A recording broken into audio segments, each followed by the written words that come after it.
I'm very excited about this interview. There are few people in the Valley who need, or in the technology industry more broadly, who need less of an introduction than Jony. And it struck me as I was about to walk on here that he barely even needs a surname. Please welcome to the stage, Sir Jony Ive.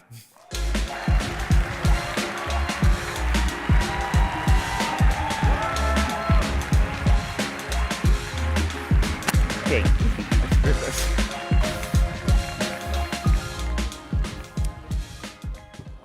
All right.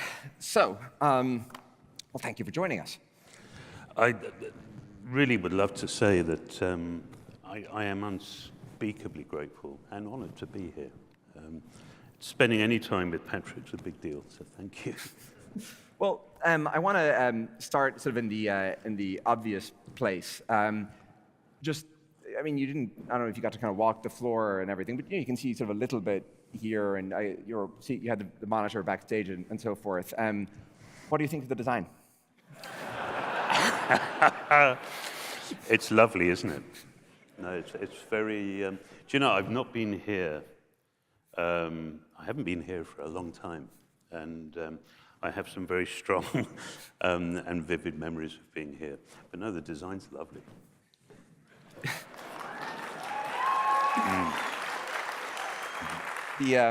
The first event I ever came to in San Francisco was one that you designed, were the author behind. It was the WWDC, and I have to go back and check. I think it was 05, maybe it was 06.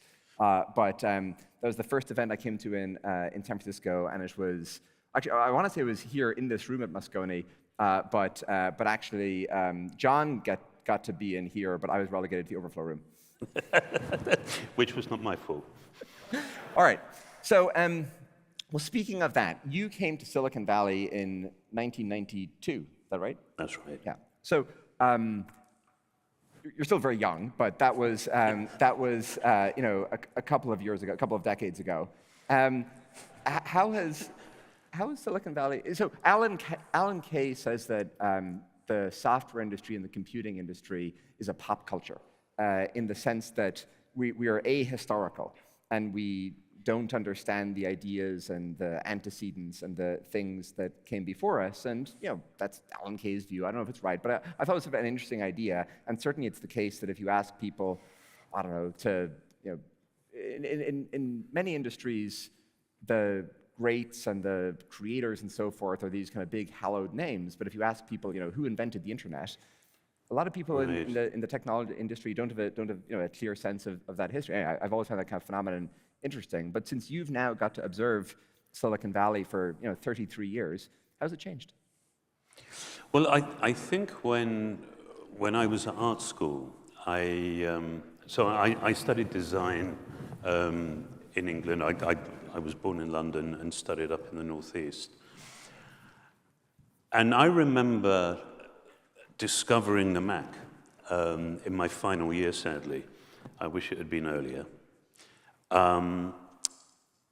But I came to realize something that was, I should have realized earlier. But that what I realized was that what we make stands testament to who we are. And what we make describes our values. It describes our preoccupations. It describes beautifully, succinctly our preoccupation.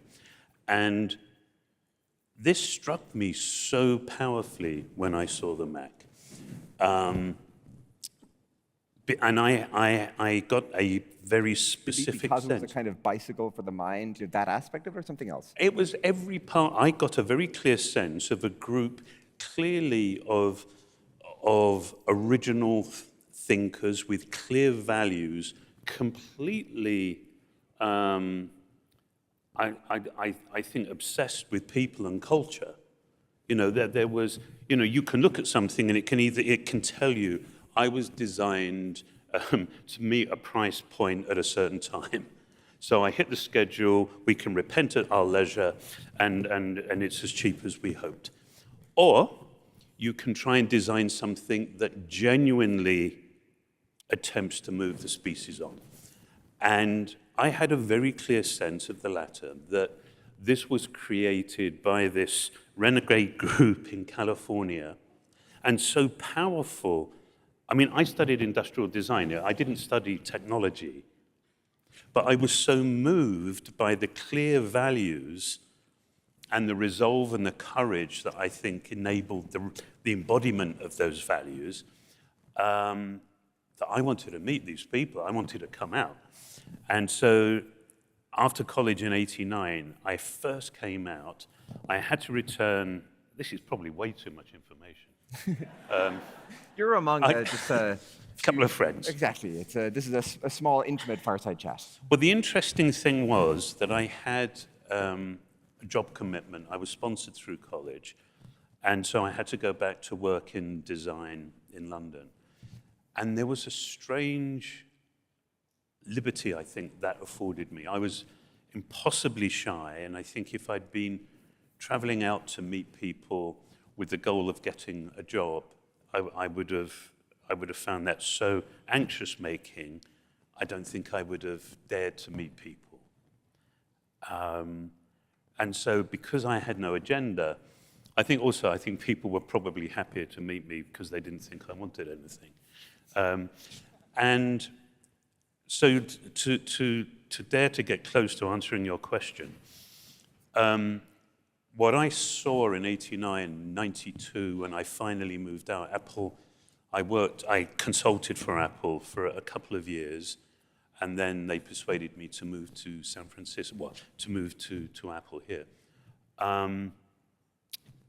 What I saw, I think, was, or what I felt, was a sort of an innocent euphoria, I think, of like-minded people driven by values, clearly in service of humanity, gathering together in some small groups, in some huge groups.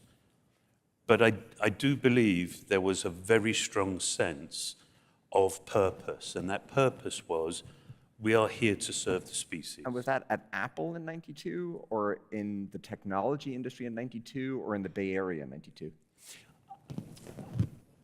That's a great question. I think, honestly, Patrick, it was everywhere. I felt, and even though, there were competitors, even though I did feel that there was an underlying sense of our place as servants and of principled service. And what's changed? Well, I don't think that's the case entirely. I think there are agendas that are about, well, there are corporate agendas, I think, and this will sound a little harsh, but it is, driven by money and power. And I think if you know how you tend to get, you end up somewhere by sort of increments. I think if you were to starkly contrast today with '92, I think that would be a reasonable assessment. And for anybody creating software, creating a product, creating a company, what's the center, or what's the North Star that you perceive as having gotten askew today, or the thing that people should hold firm to in order to avoid some of these failure modes? Is it what you just mentioned, having a clear sense of purpose? Is it sort of having a kind of servant orientation? How would you think? What's at the heart of it? I think there need to be foundational values and an understanding of our place in all of this, and having a clear sense of the goal, which is to enable and inspire people. I mean, Patrick and I were talking just a while ago about being tool makers, and I'm very clear and very proud that that's my occupation and that's my practice. I love trying to move things forward, which means innovating. I have a real issue with, I think people confuse innovation with being different or breaking stuff. I have no interest in breaking stuff for the sake of breaking stuff. I don't think breaking stuff and moving on quickly leaves us surrounded by carnage. I'm interested if things get broken as a consequence of actually creating something better.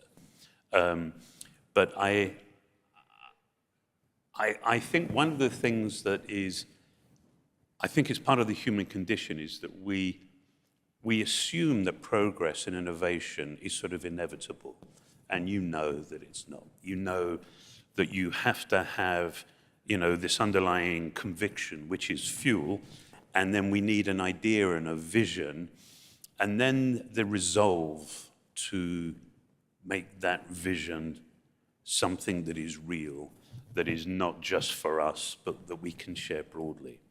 You once used a phrase with me, sincerely elevate the species. Yeah, I think that, I remember many times, and fortunately I'm not talking in the past tense, but I do remember particular Sunday afternoons working. Actually, I remember working on some absurd details in terms of packaging. And in such this compared to what you guys do, this will seem so trivial.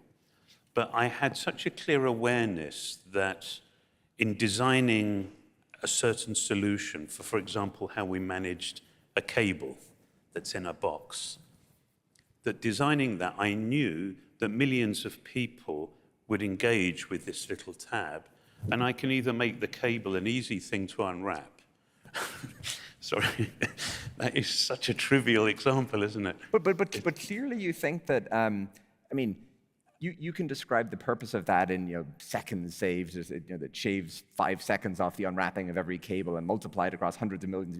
But I get the sense from you that's not why you do it. It's not this trivial utilitarian multiplication and calculation. There's something spiritual in it for you. What's the spiritual thing? I think the spiritual thing is that I believe that when somebody unwrapped that box and took out that cable and they thought somebody gave a shit about me, I think that's a spiritual thing.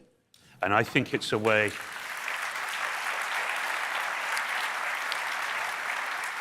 And I know I'm in good company here. I know that when you know what used to depress me was this sense that solving a functional imperative, then we're done.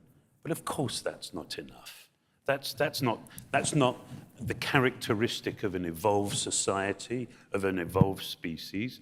And so that Sunday afternoon, when I really should have been out with my boys, and I'm worrying about this, I did feel a connection and an excitement that somebody was going to experience something that they don't even know exists yet.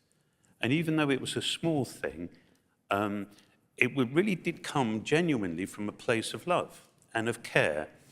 And Steve spoke about this.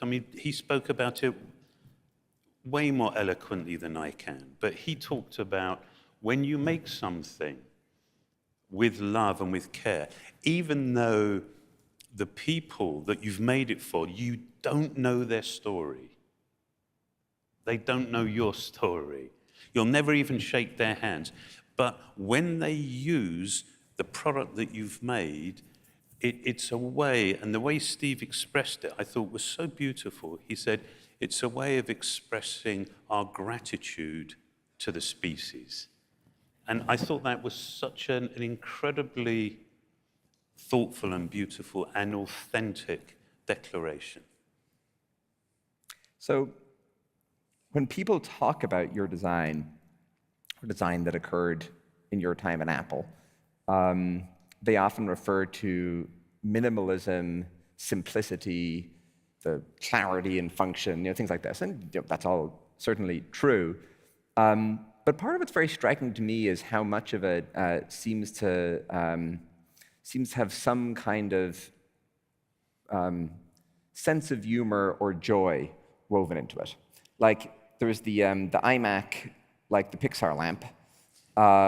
There's the lozenge iMacs in their Technicolor.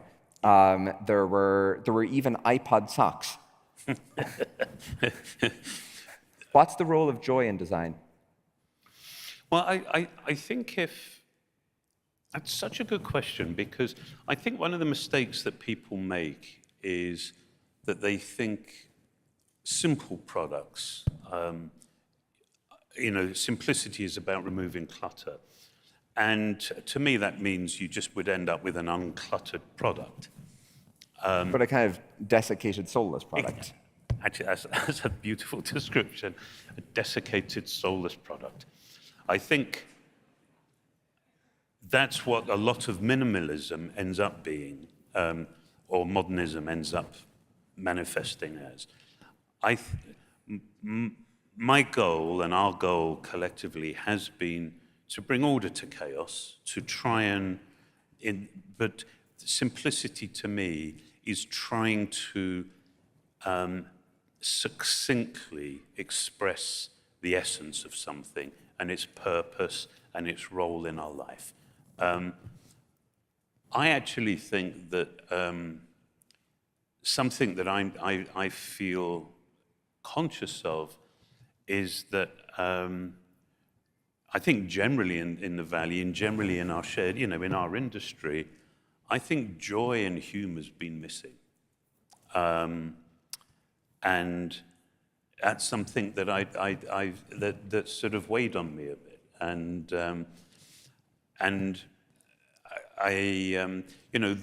the products that we're all developing, they're complicated, aren't they? And sometimes joy gets confused with being trivial. But I think I always go back, I don't know about you, but I always go back to being very clear that my state of mind and how I am in my practice ultimately is going to be embodied in the work. And so if I'm consumed with anxiety, that's how the work will end up. And so I think to be hopeful and optimistic and joyful in our practice and be that way in how we relate to each other and our colleagues, I actually think that's how the products will end up.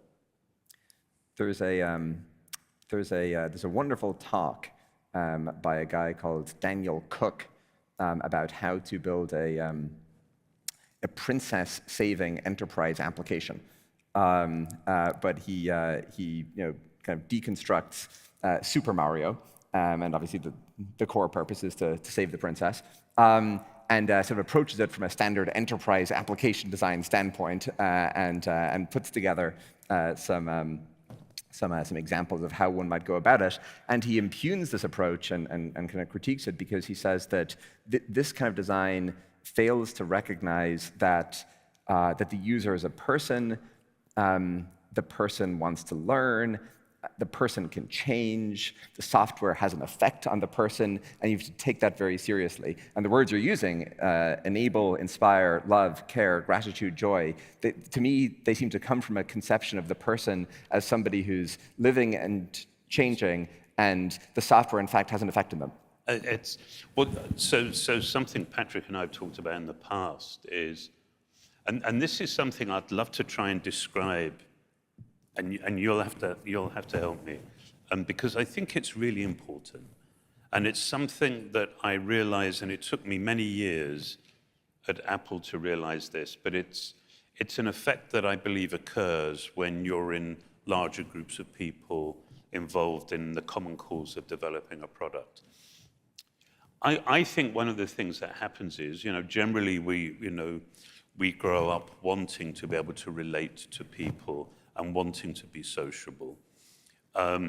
We find ourselves in a work environment with hopefully a diverse range of people. And one of the things that's interesting is if we are developing products together, there is this, I noticed this, and it used to infuriate me before I came to try to have a slightly more generous interpretation of why this happens. But that people generally want to talk about product attributes that you can measure easily with a number. So if you guys think about it, and you think about what would dominate the conversations that you would have, product conversations, you'll end up talking about schedule, cost, speed, weight, anything where you can, generally agree that 6 is a bigger number than 2. And I understand why, but the problem is much of my contribution and the contribution of designers and other creatives, you can't measure easily with a number.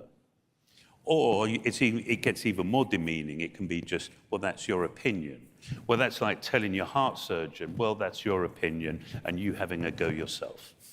And so what I came to realize, and I think this is, I think the more generous interpretation I had was, we do that because we want to try to relate to each other. We do that because we want to be inclusive. But then this is the dangerous thing that happens, and I would encourage, I desperately hope this doesn't sound arrogant, but I would really encourage you to think about this, because I've been so struck by how important this is. The insidious lie follows, which is we spend all our time talking about attributes because we can easily measure them. Therefore, this is all that matters. And that's a lie. It's important, but it's a partial truth. And all of the stuff that I think designers and other creatives can contribute to an experience or to a product that can make it delightful to use and joyful to use, as well as more productive. If it's delightful and joyful, things tend to be used more, are equally important. Nothing you say sounds arrogant, because when you have a beautiful British accent, then you can get away with anything.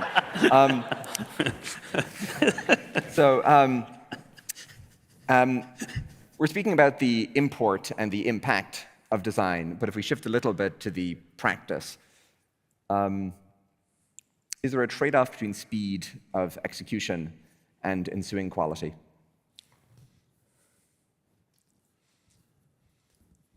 Sometimes. I was hoping you'd say no.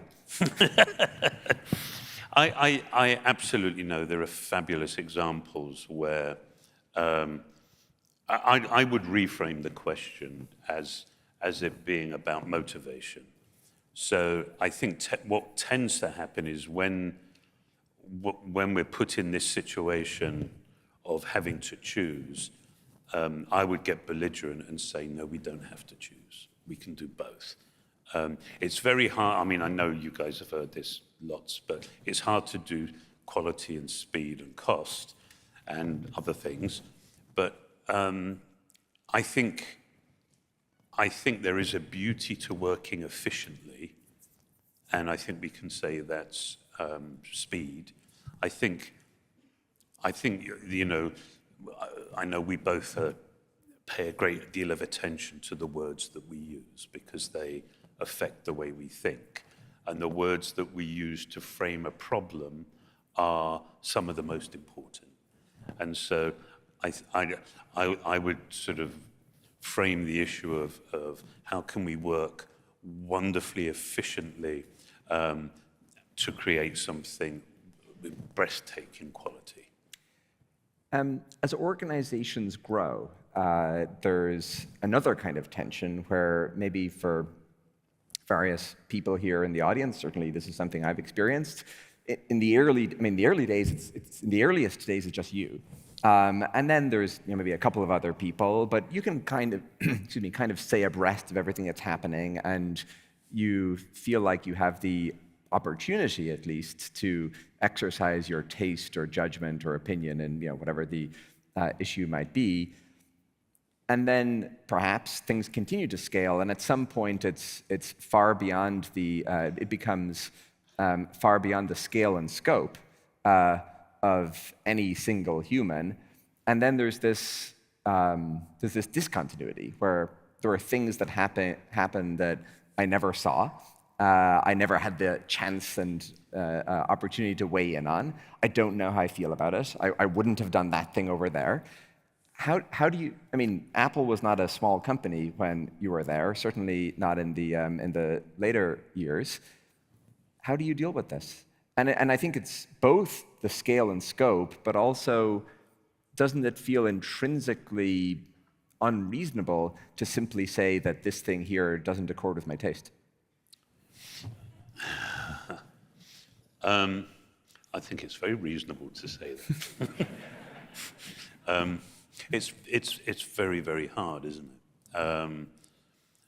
I think what I do believe that we go through chapters or seasons, and the painful part is the conclusion of one and the beginning of the next, where we have to adjust and we change our approach. I think the one thing, obviously, it will not work to assume how we started is how we're going to finish. And so I think being very clear that we are in a constant state of flux, and it's trying to figure out, I believe, what I'm not going to compromise. And I think that's the very clear focus on your principles and your values and your motivations. I think the alarm bells always go off for me when I think, why did I do that? Has a motivation shifted? And that's when I've really been upset with myself and disappointed with myself and reset. But I do think if our motivations and values remain the same, we will find ways to be the control freaks we were born to be. And which, of course, I mean, or we can say care as much as we, but let's be honest. For a design team that you're leading or participating in, what are the rituals? Well, one of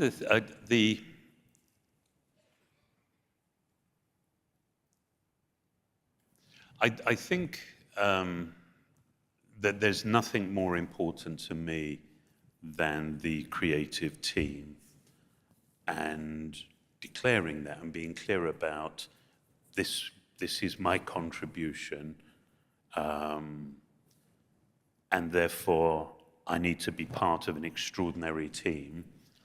But that's just, that's the price of admission, isn't it? So you can have the people, but practice, our process, our practice, the protocols are so important.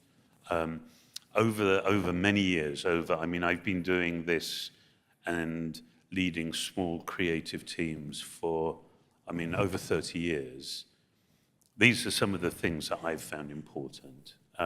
If you're dealing, as I was describing earlier, with concepts that you can't measure with numbers, if you're dealing with ideas that always, if you think about the evolution of an idea, it always starts off as a thought, and then a tentative discussion.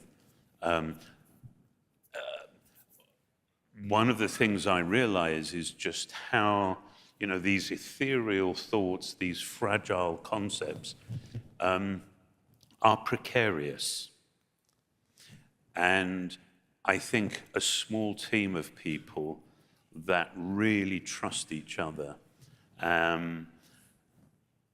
I think is fundamentally important. Trust and love each other, who care about each other. If you care about, then you might be in danger of actually listening. The thing that just kills so many ideas, and I've worked in places where this happens, but people are just desperate to speak and to be heard. And there's nothing like You know what kills most ideas, I think, people desperate to express an opinion. And it's really, let's be very clear, opinions aren't ideas. I was going to say something really rude then, but I won't. But I think... You can say it, we can cut it from the video. But to be quiet and to listen, and one of the things that terrifies me, I know that I've missed really amazing ideas that came from a quiet place, from a quiet person. And that really scares me, because I don't know what I've missed. And so talking about the rituals, I think doing things that mean our relationship is authentic and deep. One of the things that I discovered that I think is really important, we tried a lot of things at Apple, and most of the things that I, tried didn't work out. But a few things I was excited about and grew, I think, to be very powerful. I think one, as a practice, it's very good to make things for each other. I think for that to become part of your daily way of connecting to your team, to think about what you can make for each other, that's just it puts you in a lovely place. It makes you more worried about them than you. It makes you vulnerable, and it makes them grateful. And that's a lot, isn't it? I mean, those things, just think about what I said. That starts to define quite a lovely culture. And then connected to that, something I was really struck by. Paul Graham says, make things people want, and Jony Ive says, make things for each other. Yes. That's what we do, isn't it? I mean, all we're doing is at a very personal level, practicing what we're doing, at our professional level. All of us here, I guess, almost every single person here, we're about making something for other people. And so perhaps, I don't know quite make things people want, I feel, is sort of a business strategy, whereas it sounds like what you're saying is make things for each other is a team strategy. Well, as it was, so for example, one of the things I thought was great was that every Friday morning, I asked that one person on the design team would make breakfast for the whole team. And we took it in turns. And we so make things for each other. I'm imagining, prototype iPhones, but no, it can also be bacon, bacon and eggs. I'm talking cornflakes and milk. I mean, we soared, dizzy heights of some of the food, and some of it was so shocking. But it all came from the same place in terms of motivation. And something that was connected that I was surprised at how powerful it was, excuse me, was we would take it in turns to have the design team come to our homes. And we would spend a day working in our home. And this is something I've probably thought way too much about. But it was in a very, very powerful way of one doing or encouraging us in our practice to do good work, and in building the team. And I think there's an interesting dynamic in terms of how we regard each other. The host, and this is a bit like when we make something for one another. The host is slightly anxious and concerned about the potential judgment of their soft furnishings. And, you know what it's like when you have somebody come to your house. There is a self-consciousness. And, well, certainly, an awkwardness, I feel, and an anxiety. And I don't think that's unhealthy. Always. And then the guests who you are hosting are, they're on better behavior than if they were all just trundling into a conference room. And then you've got the context. If you're designing for people, who here would actually want to spend time in a conference room? I can't think of a more soulless and depressing place. I mean, I always think, it's funny, think about the relationship between the chair you're sat on and how you feel. Like none of you would sit watching the TV on these chairs. I mean, you wouldn't choose to sit on this chair unless it was to listen to John and Patrick. So I'm not sure that we're the attraction in this particular event. but I think there is an important point, which is if you're designing for people and you're in someone's living room, sat on their sofa or sat on their floor, and your sketchbook is on their coffee table, of course you think differently, don't you? Of course your preoccupation, where your mind wanders, is so different than if you're sat in a typical, corporate conference room.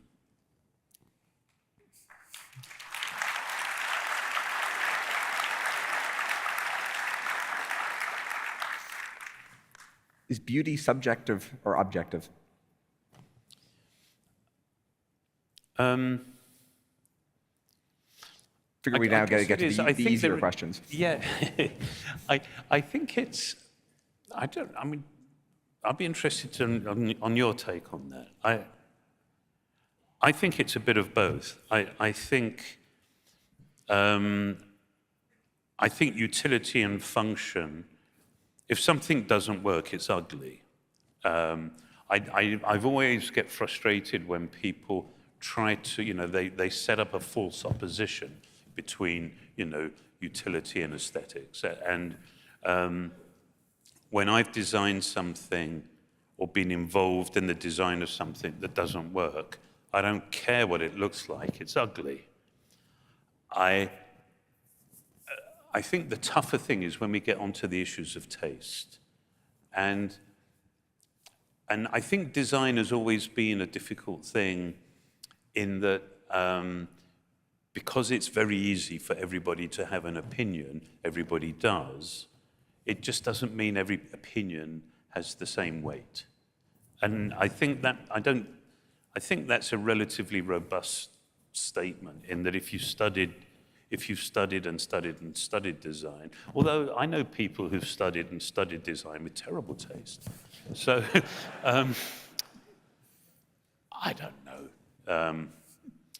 Yeah, it's a good question. Okay, so Christopher Alexander said that that between two objects or two choices or two paths, the one that feels more humane is the one that you should choose, but that this kind of sense of humanity in the object is a better guide than beauty, which perhaps pulls you into more subjective territory. Does that resonate at all, or do you think that sounds crazy? No, I think that's absolutely the case. And I think that people, I think generally most companies patronize consumers. I think users are, I actually do believe, are very sophisticated. And I think there's issues of beauty, of humanity. I also think, and this goes back to the first thing I was saying about, my sense of Steve and the Apple team, looking at the first Mac, that you sense care. And I've tried to talk about this before. I really do believe, and I wish that I had, empirical evidence, but I do believe that we have this ability to sense care. In whether it's easy in a service because you confront care, because you confront the person. When it's vicarious, when it's via an object, when it's via a piece of software, it's more complex. But I think you might understand it more if I said you sense carelessness. You know carelessness. And so I think it's reasonable to believe that you also know care and you sense care. And we worked very hard, and I felt passionately about finishing the inside of products. And when I mean finishing, I mean, we designed everything, and we cared about everything. I'm sure many of you have heard the bit about, a great cabinet maker finishes the back of a drawer, even though it's unlikely it will be seen.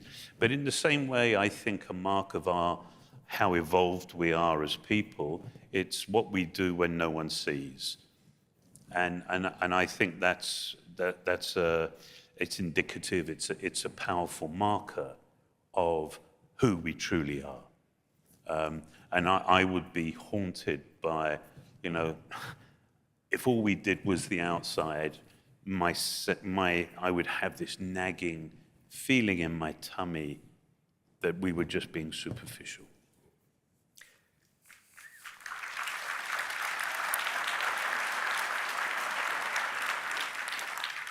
So you mentioned modernism a little bit earlier in this discussion, and there's sort of a puzzle that I've been trying to reconcile around modernism that maybe you can sort of help me with, where so much early modernism was kind of deliberately ugly. Like you have the Duchamp fountain, and you have, even Picasso's work. It's dissonant, right? It's certainly not classically beautiful.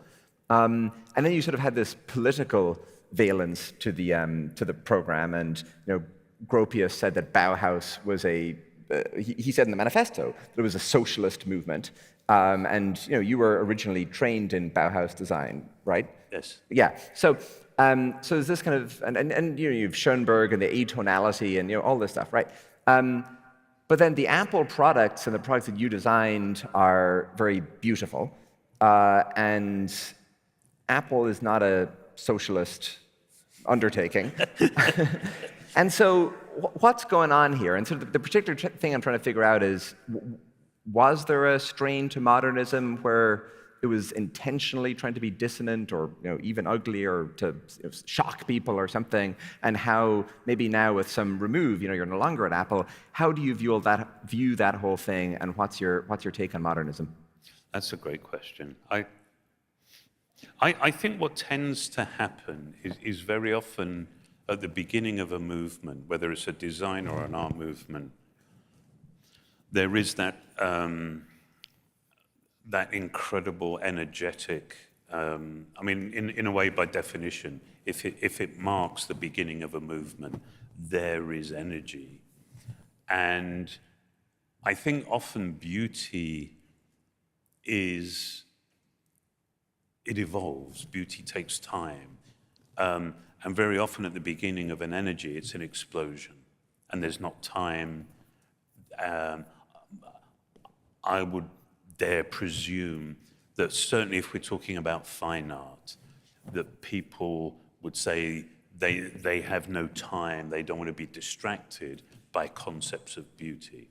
And so I think for sure, if a lot of modernism was driven by, the heady excitement about new materials, your obsession was the manipulation of that new material. One thing, I'm not sure how many of you guys know about Bauhaus, but this was a movement in Germany.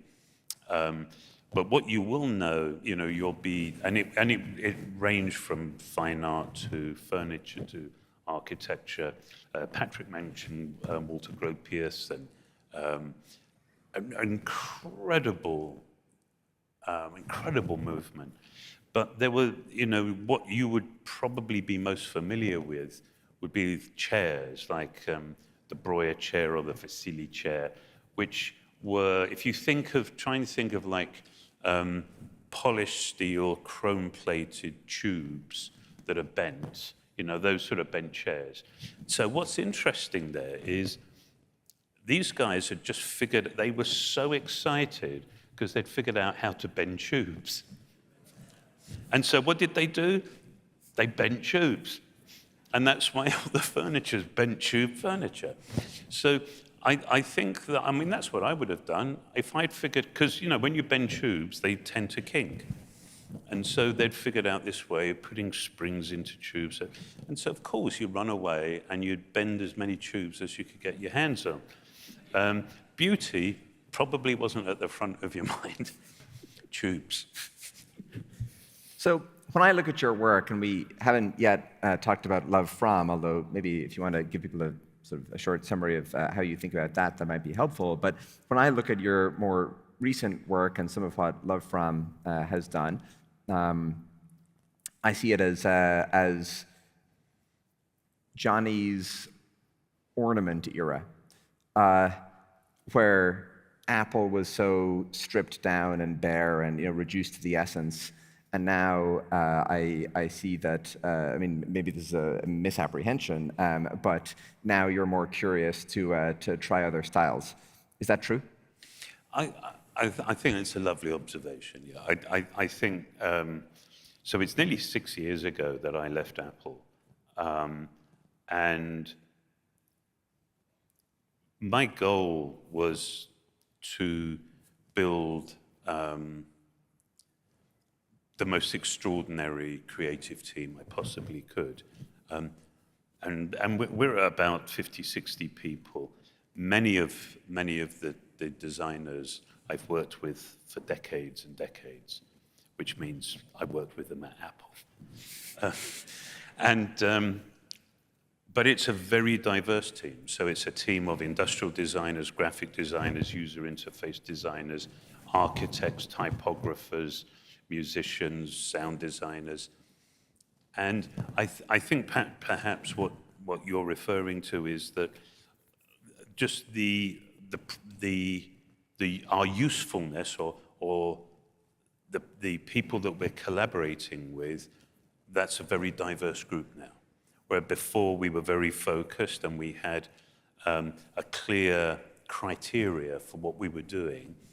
But if you're working for the king on his coronation identity, that of course would demand a very different approach than the one we would have taken if we were designing instructional products for how to use an iMac. So I think that's it follows the context. That's what you're seeing. Yeah, I think it's really what the problem is that we're addressing. So you're talking a lot about the purpose of design and the effect that design has on the recipient, on the user, on the consumer, whatever the case is. There's widespread concern and speculation about the effects of smartphones / the internet. It doesn't necessarily accord just with the smartphone, but on some of these products on attention spans, and whether it has some adverse effect on kids or teens or who knows, maybe all of us, maybe the adults as well. There's questions over with AI, whether it changes how education works and cheating and school, just so all of these technologies that we create have this potential double-sidedness to them. And so I guess as somebody who clearly takes seriously and thinks seriously about the full effects, how do you think about the possible harms? Yeah, I think when, and this is, there's probably not anything that I can be more preoccupied or bothered by than what you've just described.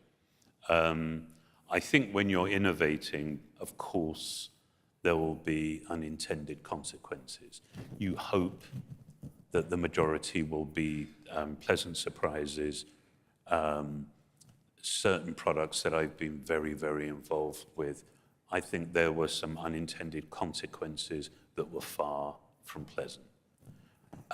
My issue is that even though there was no intention, I think there still needs to be responsibility. And that weighs on me, as you know, heavily. I think what I think has been particularly difficult is traditionally when you look at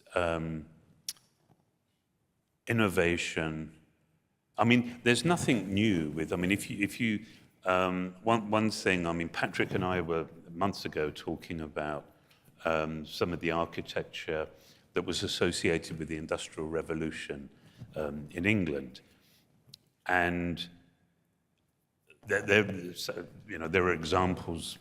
God, we could talk about this. Google Victorian pumping stations. So you imagine this idea that sewage used to flow freely down the streets. And then suddenly, and this is for all of humanity's existence, if there were streets. And then suddenly, sewage was silently and predictably and consistently kept from streets. And the machines that achieved this were housed in cathedral-like structures. I mean, it's amazing. And there is just incredible precedent for these huge, when you have a big technological change, it impacts society. And the Industrial Revolution is, my goodness, a profoundly significant occurrence in the sort of middle of the 1800s, certainly in the UK. The thing that I think is so challenging is there was time for society to stop and consider what was happening. And there was time for structure, and whether that was sort of infrastructure, whether it was sort of social frameworks, to try and assimilate and deal with these shifts. And I think what's been very challenging is we are moving so fast. The discussion comes far too late.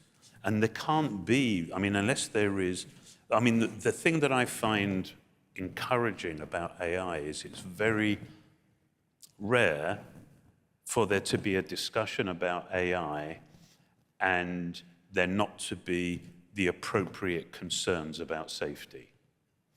What I was far more worried about was for years and years and years, there would be discussions about social media, and I was extremely concerned about social media, and there was no discussion whatsoever. And it's the insidious, challenge of a problem that's not even talked about, I think is always more concerning. And so, I think the rate of change is dangerous. I think even if you're innocent in your intention, I think if you're involved in something that has poor consequences, you need to own it. And that ownership personally has driven a lot of what I've been working on that I can't talk about at the moment, but look forward to being able to talk about at some point in the future.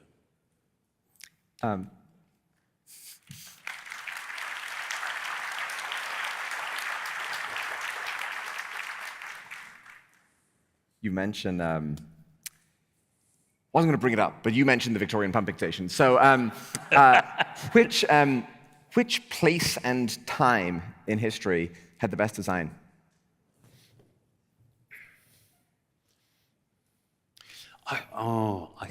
That's such a good question.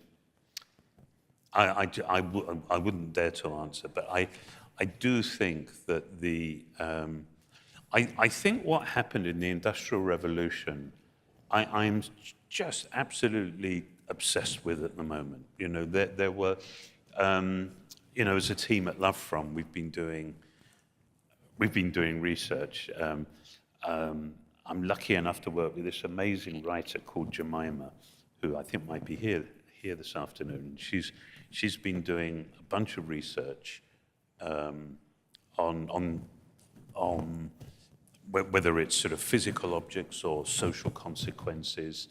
And I think because I see design as much more than objects, I think, for example, there were two companies in England that really were born out of they were Quakers. There was one called Cadbury's, and the other was called a company called Fry's. both Birmingham, right? I think they were. I think in the Midlands. Yeah. But what was so interesting was the people that ran these companies, they also designed the housing. And you don't just design a place to put bedrooms. Housing, which meant towns, which meant, this sense of civic responsibility. And of course, that was appropriate because people were moving, and the Industrial Revolution was not just a mass manufacture for the first time in history, but it was this huge movement from the land to cities, which had never happened before. And so I just think that generally when we talk about these huge shifts, of course we all get nervous and worried, but there are wonderfully encouraging prototypes that we can look to. And there was, so just after Cadbury's and Fry's, they were first. There was Hershey's in Philadelphia, I think, and a very similar approach and concern. I know less about that specific example, but so I love it when the innovation is it's cultural, it's political, very often it's spiritual and it's manifest in buildings. But you don't you speak in public now very rarely, and so of course very grateful that you're here. We're at a programmable financial infrastructure conference.